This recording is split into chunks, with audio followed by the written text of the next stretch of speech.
எங்கள் வீட்டு பக்கத்தில் 2 நாய் இருந்தது. அந்த 2 நாயும் என்ன மேலேயே பார்த்துட்டு இருந்தாங்க. என்ன பண்ணுறாங்கன்ட்டு நானும் மேலே பார்க்கும்போது, மேலே ஒரு கேட் பாருங்கள், பிளாக் அண்ட் ஒயிட்டு.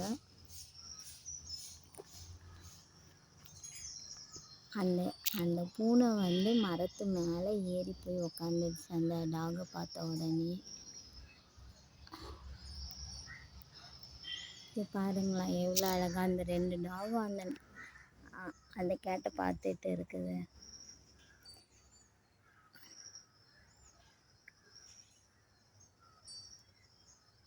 இதே வேறு டாகாக இருந்தால் எந்நேரம் குலைச்சிக்கிட்டே இருக்கும். ஆனால் இந்த டாக் 2ம் அந்த கேட்டை வந்துட்டு அப்படி பார்த்துக்கிட்டே இருக்குது. உங்களுக்கு தெரியுதா? மேலே இருக்குது பாருங்கள், கீழே இறங்குது அந்த கேட்டு. அந்த பிளாக் கலர் தலை தெரியுது பாருங்க.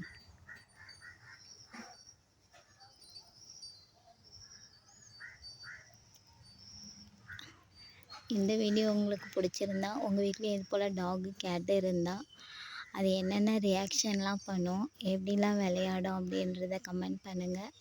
ப்ளீஸ் லைக் பண்ணுங்கள், ஷேர் பண்ணுங்கள் அண்ட் சப்ஸ்கிரைப் பண்ணுங்கள். அந்த கேட்டு இன்னும் மரத்துலேருந்து கீழே இறங்கி வரலை.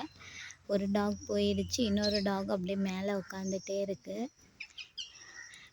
இந்த டாகு பிளாக் அண்ட் ஒயிட் கலரில் இருக்குது, அந்த கேட்டும் பிளாக் அண்ட் ஒயிட் கலரில் இருக்குது.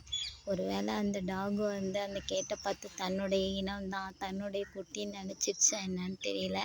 அது கீழே வந்து பார்த்த பிறகு தான் அந்த டாகுக்கு தெரியும். ஒரு வேளை பூனைன்னு தெரிஞ்சிடுச்சா, இல்லாட்டி தன்னுடைய குட்டி அப்படின்னு நினைக்குதா என்னன்னு தெரியல.